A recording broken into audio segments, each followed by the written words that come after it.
Good morning. Good morning. Sunday morning. Hope you're all having a lovely Sunday morning.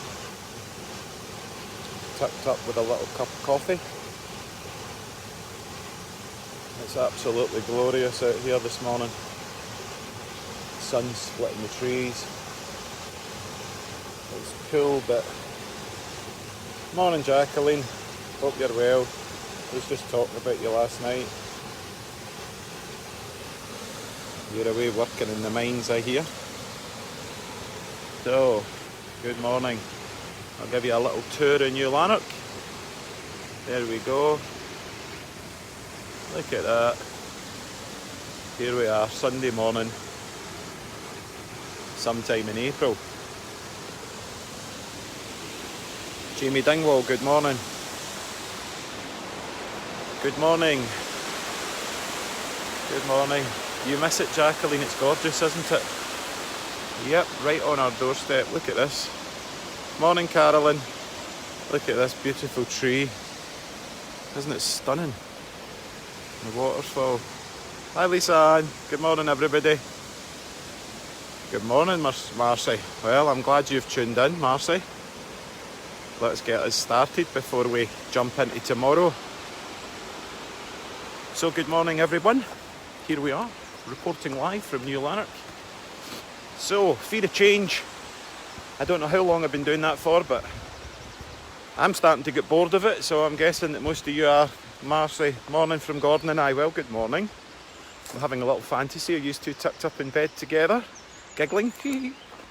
Right, so, fear of change, duality, and accepting that we cannot change, accepting those things that we cannot change. So tomorrow I'd set myself up because I opened my big mouth, and then Marcy held me accountable and says, oh, looking forward to Monday, because that was me then going to start to share with you my model, I guess. Now, my model, which I've developed this sort of last year, I put together a model, a 12-week coaching model where I work with clients. You can do it in 6 if you want to rush it, but I'm going to do my best to bring that into a Facebook Live, because I was thinking it might be a little bit difficult to bring that information into Facebook Live, but I'm going to do my best to do that starting tomorrow. So let's just jump straight into it. Right, duality. Metaphorically, again, back to the Bible. We lived in this beautiful garden, but we were told not to eat from the tree of knowledge. Okay, what was the tree of knowledge? Could it have been the tree of language? And language was the thing that separated us from our heart and our head. We also started to experience guilt and shame. And guilt and shame, as we know, because we spoke about it way back, video 1 or 2. You want to hear more about that, go back to the videos. Don't have me repeat myself. So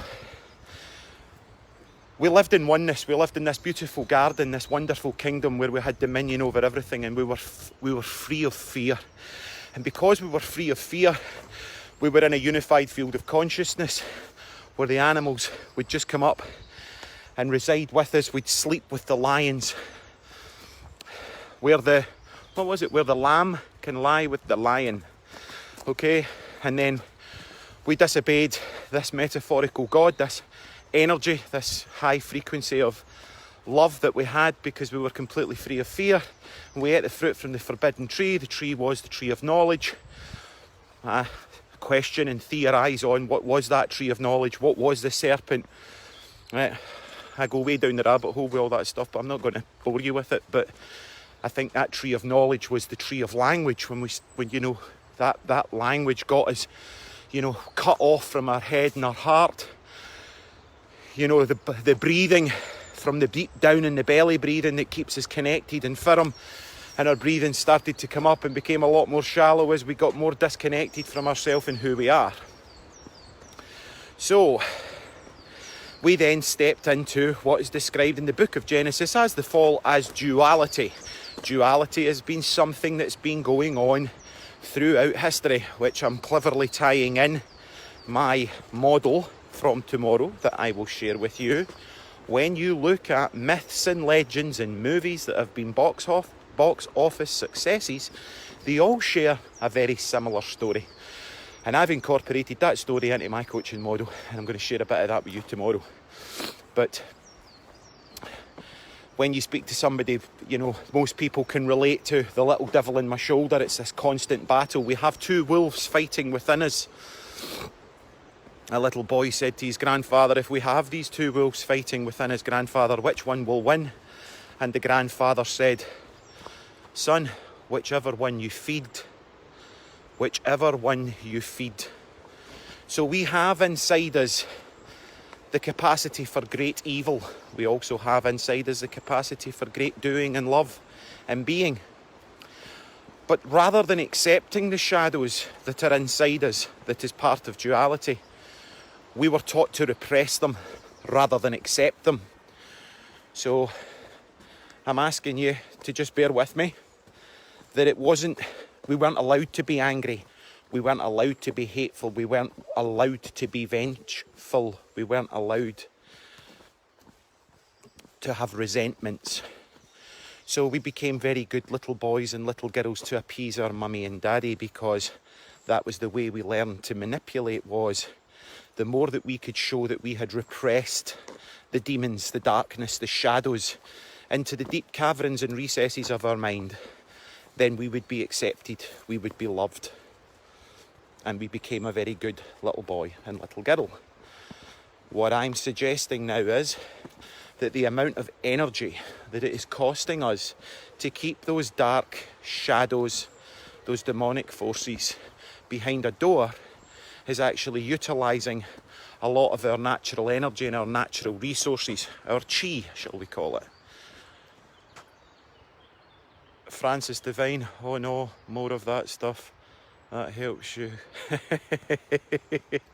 That's funny, Franco. Right, so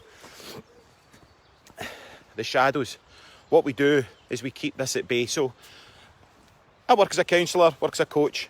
Most of you know that. Right, that's what I do. So language and the way that we communicate, certainly clients and indeed myself, the way we communicate linguistically is a very small part of how we communicate. That's a verbal cue. We have a lot of non-verbal cues. Okay, we have many, and body language speaks far greater than any linguistic words could. So I'm just going to give you basic examples here. But if I say to a client comes up with an idea about, I don't know, healing a fracture in the family or starting a new business, whatever that might be, and I say to them, so how open are you to that idea? So we've got this idea here, how open are you to that idea? And the client does that. The client, in that moment, as I'm saying, how open are you to that idea? The client's body language goes from being open, hands on their laps, to their legs crossing, their arms crossing, and them starting to go, no. Yeah, I'm really open to that. Yeah, I'm really open to that idea.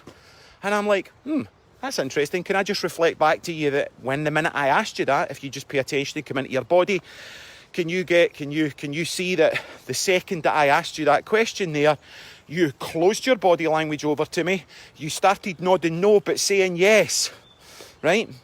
So this is where the split is, the split in our mind, the duality. One I love, if people watching was a hobby, right? That's my hobby. I love it. Love watching people, right? And so what I'm suggesting here is just a wee experiment. You can try this yourself, right? Watch somebody as they're coming towards you that you might know, or even you go to say hello to them, right? And you're watching them. And watch how crabbit they are and how annoyed they are at their wains or whatever it is in the supermarket. Whatever it is that they're involved in, their body language or their energy, their aura is giving off the don't fuck with me kind of energy, right? Right? Watch that. And you walk towards them and you're just in your vibe. And you're like that. Hi Leslie, how you doing? And Leslie turns round and instantly the energy's all, they'll crab it. And sees you coming, looks at you, puts on this, oh hi, how are you? It's really nice to see you. Right? I'm like, wow. How can you go from being that to being that? So the way that the person was really feeling, which was honest, truthful, is they're in a bad mood. They're crabbit. They can't be bothered that day. They woke up on the wrong side of the bed. whatever. But we don't allow ourselves to be that. What we do is we hide that because we can't show that to the world. When we meet that person, it's, oh, hi, how you doing? It's really nice to see you, right? But in actual fact, underneath it, there's this raging animal. There's this dragon inside us. So the resistance of suffering creates more suffering. I went through a bit of a bad spell about, 5 years ago or something like that. I started going to Aikido. The thing that I really enjoyed about Aikido was it's not force versus force in Aikido. What you do is you use the energy of the other person, so when they push you forward, you roll forward and let them fall over the top of you. Because in Aikido, the mission statement is resistance is futile. The resistance that we have to those shadow aspects of our mind, that dualistic place, is costing us a lot of life force. Right? We've got all these different characters that live inside us that we've repressed. Right? So you get a lot of good people, a lot of really nice people, they do a lot of good in the world. But they've got all these shadow aspects showing up. They come into the therapy room and they sit down and they're telling you how good a person they are, and I would never think anything like that, I would never do anything like that. You're like that, yeah, right, whatever. Right? But their husband is an alcoholic, or their husband is violent, or somebody's stealing something from them, and they've got all these different aspects of their self which have been repressed, which they're then projecting out onto the world, and then those individuals are acting it out. Now, this is a really great statement. I'm just going to drop this into you. My lecturer at uni said this to me and I love it. You will always succumb to another person's projections.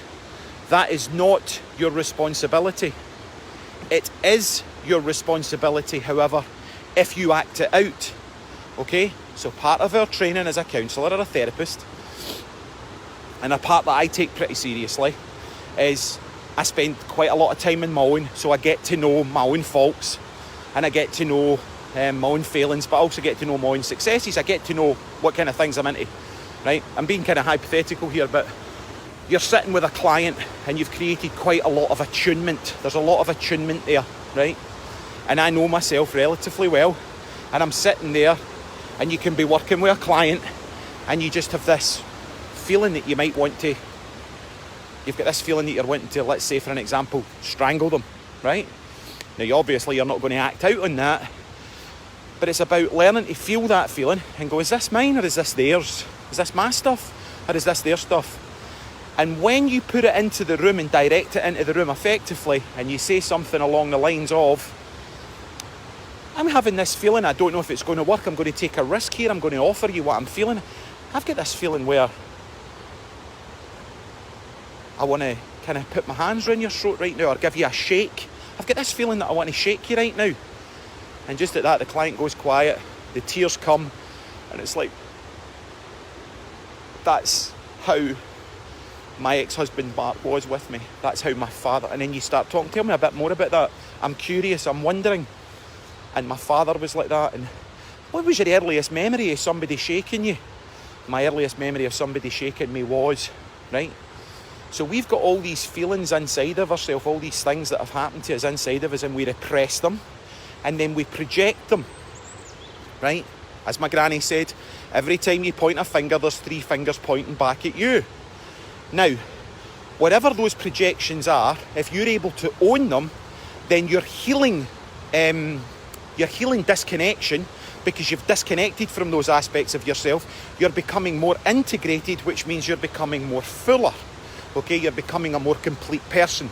So, the amount of energy that we put into keeping our shadows at bay, right? The amount of energy that we put into keeping our shadows at bay is vital energy that we need in order for us to tackle our goals, our aims, our ambitions, right? So, there's a villain inside me. There's a villain inside me. There's a part of me that would like to always take the quick route rather than the rather than the long road. There's many parts to me. There's a very predatory part of me that used to show up a lot in business. And there's all these different dark shadow aspects to myself that in the right incubation, in the right place, I am able to look at them, and I have opened the door to those dark parts of myself and allowed them to come out. And that means that they don't run me any longer, I then run them, okay?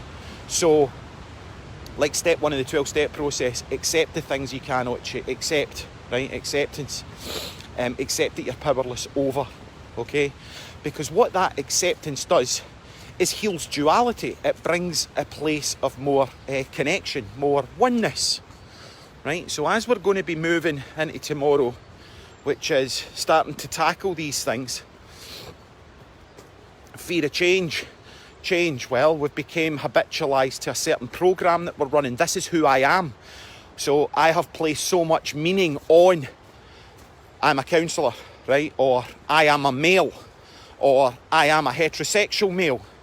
And it's like, depending how heterosexually a male you can be, how difficult it is to have these experiences. I had a great art teacher at school, right? Fantastic art teacher at school. And I remember I was about 14, I was right into art. I was quite creative when I was young. And I was drawing this guy. It wasn't a nude. It was a face of a man. It was a face of a guy. And I remember as I was drawing away, I became very attuned to it. I disappeared. Ross vanished. And I remember there was nothing between me and this man that I was drawing's lips. And they were very sensual looking. They were very beautiful. They were shapely. They were puffed. And I found myself seeing beauty in them. Well, as a 14-year-old guy, I flipped my stuff. I just flipped my bacon, right? And I was like that, oh no, I'm gay. Oh no, I'm gay. Oh no, this, that, and the next thing. And I kind of spat my dummy out and I said, I'm not going back to the art class. I'm not doing the art class. It's the art class's fault. The art class made me feel that, right? So I was a wee bit confused in that moment. So my art teacher was like that. Mr. Wilson, he was like, Ross, can I get a blether with you? So and I says, no bother. He says, I'm wondering why you're ditching art. You know, you're getting... And I've spoke with the other teachers, and out of all your subjects, you seem to be scoring highest in art versus maths and English. So it's something that you obviously enjoy at some level. I'm curious why you're not coming back. What happened? And I put my wee head down because I was feeling very shamed. I remember putting my wee head down and feeling the shame that I felt. And I said to him, when I was in that art class, I got a fright. I got a fright because I was looking at this guy and his lips and he was in. And I found that I kind of just disappeared. I lost all sense of myself. And there was absolutely nothing between. All I could see was the lips. Everything else was deleted out the programme. And he started talking it through with me. And he started shining a light on that. And I thought to myself, oh, there's nothing wrong with me. I'm not. So from that day at 14, I know that I'm as camp as Christmas. I know that took me a long time to realise that, but you know, I'm creative. I was brought up with 3 women, for goodness sake. My mum was a hairdresser. My other sister's creative and arty, and she's a teacher. She's off the wall. And my other sister, she's creative as well, through cooking and just being and sewing and all that kind of stuff. So I was brought up in this house with 3 women. Hardly any masculine input in my life, right? Of course I'm going to be a bit effeminate, but I know that I'm not gay. I know that, right? Because I've explored that and looked at that. So that's not something that frightens me. So when I'm with gay men, I'm not scared. And I certainly wouldn't point, oh, them, who did they, them, and all that derogatory terms. So I'm explaining to you why we've got these shadow aspects in us. And that if we keep them pushed away, then they've got control over us. So the kind of guys that, unless you're an old, wee, free Christian that thinks you're damned for being homosexual and that it's biblically incorrect, you're regular guys, your regular dudes that point their finger at gays I think a lot of that is that they're scared to allow themselves to go there in case that opened up something inside them, and they're terrified of that. So they project the people out as being wrong, but it's that they're terrified of their own feelings. So one area where I've got it right, got it wrong in many other areas, is that with my sexuality, I've accepted all these parts of myself, I've accepted I'm not gay, and I am completely cool in gay guys' company. I'm completely cool in gay bars, I'm completely cool being around gay men, and I know that my sexuality is not going to be tempted by being there because I've opened up the door to that, right? There's many shadows inside me. It's like, okay, it's like you get somebody, another example, I'm just going to give you examples today because tomorrow is going to, if those that are involved, might be helpful if you ping me a private message so that because I'll keep in touch with those that are interested in going through the process as we're going through the process. But you've got people, right, here's an example. I know a guy right now that's went through like a custody battle for his child, right? And I've been chatting through with the guy, and the last port of call was there was a letter, and in that letter the other person said that certain things that they said was not true, and that he was a liar, and also that they've never taken drugs in their life. Now there was a whole list of things. Now that guy has got on his phone a picture of that person snorting a line of cocaine on the island of Mull, right? And other members of their family where they were also involved in smoking dope. And I think there was other things involved there. So he's got that on his phone, right? And he's also got a recording of the thing that said that she said that she'd said that she hadn't said or whatever, right? So there's a recording of that. Took it to his lawyer, and his lawyer was like, that fantastic, let's just go to what I think they said, call it proof. And the guy went, no, I'm not going to go to proof. So when I was chatting to him, we were out cycling, and I was chatting to him, and I says, why are you not going to go to proof? He says, because I don't need to prove her wrong. He says, whenever it is, whatever age my child is, I've kept the letters, I've kept the lies, and I know that the lies are true, and I know that I'm no off my head any longer. And he says, I'll give it to my child. And he says, and at that point I'll be there, because her internal world that has been built up on lies and deceit will crumble, and in that moment she will not know what is the truth and what is not the truth, right? But as Neo and as Morpheus and Neo, when he offered them the red pill or the blue pill, this is where the beginning's going to come tomorrow. It's going to come. Those that are wanting to jump into my wee coaching programme, ping me a private message. It's pretty intense. I'll just share the basics on the live feed tomorrow. But that's the place we start. What if everything that you've been told is a lie? Because it may be a truth to the person, but everything is, we've got a subjective and an objective reality. A lot of people were brought up to hate African Americans. African Americans are lovely people. A lot of people were brought up to be Rangers fans. A lot of folk were brought up to be Celtic fans. A lot of people were installed the programme of being a bigot. What if being a bigot isn't the right way to be? What if being bigotry is a lie? What if being who you think you are is not true? And that's where the two opposing forces that live within us are at a constant battle. We go to the job we go to because for a lot of us, that was the direction that we were steered into, right? We just got up and we go to work and we go and do it.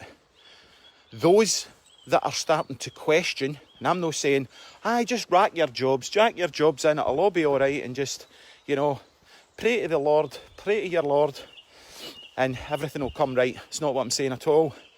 But for those of you that are doubting that what they're doing isn't because it was a family business that you've took over and that you need to do it right or you'll be failing your father or mother, or that your Uncle Jimmy done it or your mum done it or your dad done it, or you're following your dad's footsteps and your dad was that and your great-grandfather was that and somebody else was that, or you just fell into it or somebody gave you that job, which meant that you actually didn't have to go through the fear. You get in an interview, applying for the job, wanting it, really wanting it in your heart, and not getting it, because that creates pain and suffering. So rather than feeling all those negative things you've just went through, what's felt normal. Susan Nestler, may you fall in love with a soul covered with human body. Doesn't matter if it's male or female, dear Ross. Isn't that the truth? Isn't that the truth? So nice to have people listening. Morning, Anne. Music wasn't great last night, Anne. I never even got one dance with you. That was not fantastic last night, but nevertheless. Anyway, keep me on track here. Right, so healing duality. First way to heal duality is accepting that we live in a dualistic world. You're either black or white, you're either fat or thin, you're either male or female, it's the sun or the moon. But in actual fact, there's a lot more to it than that, and that there is a place of... Good morning, sir. I'm doing really well. What a gorgeous morning, eh? Beautiful. Right. So, healing duality, accepting that duality exists, accepting that there's shadows, accepting that there's darkness that lives inside us all, that we walk about kidding we're all right all the time. That's costing us vital energy. The amount of energy that it's costing. Here's a question I ask my clients. I'll ask you this right now. You've got a shadow. Don't need to tell me who the shadow is or what the shadow is. Is it a villain? Is it a thief? Is it a liar? Is it a cheat? Right?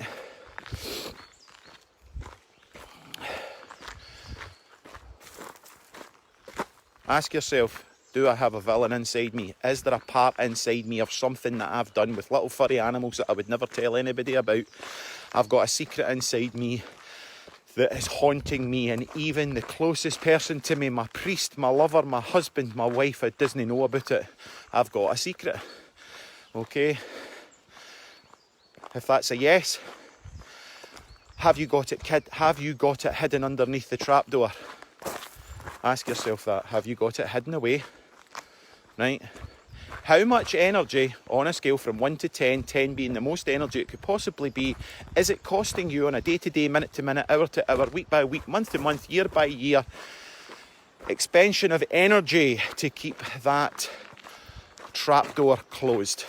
Give me a number between 1 and 10. You don't need to tell me, keep it to yourself.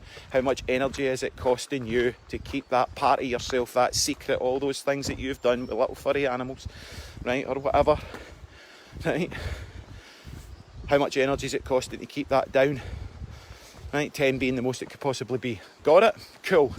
Next question. You find someone that you trust, a mentor, an Obi-Wan Kenobi, a person that would never judge you or see you as any less than you are, a priest, a monk, a minister, anybody, Billy Connolly, a figure of imagination. Even as you walk over to the trapdoor right now in your mind and you start to lift that trapdoor and that shadow starts to ease up through it. Is it toxic? Can you taste it? Can you feel it? Can you sense it? Whatever it is, you've found somebody you trust. You've found somebody that you can stand by their side and you can say to them and know that that will be heard and not judged. You will not be judged. You will be loved. And you say that, this is my secret. This is my song. Right? How much energy on a scale from 1 to 10 does it take to stand beside that person of trust and tell them your secret, your song? Now, is that number less than the number that it's costing you to keep that secret under the trapdoor? If your answer is yes, I'm going to ask you, what is wrong with this story? What's wrong with this picture, guys? It's costing you more energy to keep it locked away than it is to deal with it. And in my experience, when you deal with it, you get all that energy back. You get all that lust, all that vibrancy, all that acceptance, self-acceptance. And you're not healing duality, but what you are is you're bringing wholeness to one very small aspect of your mind. And wholeness is accepting all that is evil and all that is light that is within you. That sounded very sermon-like and preachery-like for Sunday. For those of you that are willing to step on the groovy bus tomorrow and start looking at, I'm going to do it, I think we've got about 12 days to the end of April or something like that. I don't know how many days we've got to the end of April, but I said I would do these vlogs for the month of April. That was my challenge, and we're getting there with it. So I've used the first half of the month or whatever to look at Fear of Change, give you some reasons for it. There's loads, it's like 18 or 19 videos so far. Some it makes sense, some of you agree with me, some of you don't. That's cool. Tomorrow we're going to jump on the bus and start looking at how we can start moving forward, bringing some more integration into our reality and starting to live more from the heart. Because as long as your head's cut off for your body, you're not going to be able to work for your heart. So we've got to get you down. We've got to get you breathing. You've got to start breathing. You've got to start accepting. So my wee thought for the day is, see when you're walking towards somebody, right? Watch what's going on in your head. Start getting honest, right? Look at what's in your head. Oh, look at her. She's awfully fat. Christ, look at her arse and nae jeans. God, who does he think he is? Or God, he is so damn attractive. I wish. Like, I get that. I get that with thin guys. I look at thin guys. There's a guy watching this, I hope, right, that I know you know who you are. He's got a fantastic dress sense and he's got a great physique. He's a runner and he runs, he's dead thin. And when I walk towards him, I'm like, you bugger, you're just so thin, right? But then I sit down and I'm like that. He's like, oh, how are you? And I'm like, yeah, I'm doing really well, right? But in actual fact, I'm secretly jealous of his physique. And so what I'm suggesting is starting to get honest about your dark parts of your mind.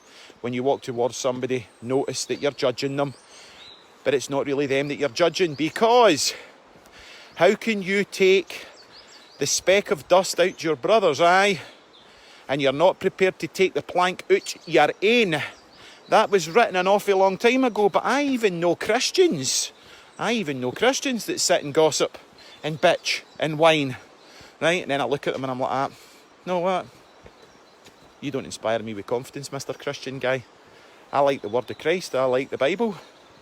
I'm fundamentally flawed too, but see, when I hear you gossiping about other folk, I kind of don't trust you. And then I get this feeling that I want to just close myself off for you, because I don't think you're somebody that I really want to gel with, because you're just a wee gas bag and a wee gossip. So what they're gossiping about other people is generally something that they don't want to accept about themselves. And that's why we're living in a house of mirrors. We're all walking about in a house of mirrors, looking around about you. It's like, oh no, I could never be that violent. Oh, I could never be that violent. I could never be that deceitful. Somebody messes with your wains. Let me see that you wouldn't be violent. Oh no, I'm a good Christian, I just wouldn't do that. I would never do anything. I would never tell a lie in order to get what I want. See, when you're backed up against a wall, watch the lies that they start telling, right? Somebody hurt your kid at school. Are you going to knock around and chap their door? Right, so let's start to get honest. If you're telling yourself that you're not violent, you're not a gossip, right, you're being a fibber, liar, pants on fire. Okay, so start to look at where you're judging, because this is where we start to claim our power back. When we can start to pull it back, right? Everybody's running around right now, blaming Donald Trump, blaming this and blaming that, right? Pointing fingers. But, Donald Trump's a narcissist. Have I not got narcissistic traits? Aye. Have I ever drove up Lanark High Street where there's loads of shop windows that are glass and looked at my reflection in my motor and, rolled the window down, gave myself a wink? Of course I have. Right? So, Donald Trump maybe is narcissistic, but own your own narcissism completely, so that you're in a place of wholeness before you start pointing fingers at other folk. Right? That's my wee thought for the day. Tomorrow, if you don't need to message me today, but if you get into the vibe, tomorrow's going to be more solution focused, moving forward. It's my model that I've created using 2 or 3 different models that I've amalgamated. It works really well with clients. It's a new thing that I pulled together, and you're not going to get the whole impact, obviously, because it's an expensive program, and I'm not going to do disservice to those people that have paid an inordinate amount of money to go through it with me, but I'll give you the basics of it, and those that are willing to walk through that over there to the end of the month, cool. Keep pinging me private messages. I'm in service to you through the program. I'm not just going to take your hand, lead you on the yellow brick road and let it go. We're all in this together. Have a great Sunday. Have a blessed day with your loved ones and partners, and have a lot of fun. God bless. Thanks for listening. Take care.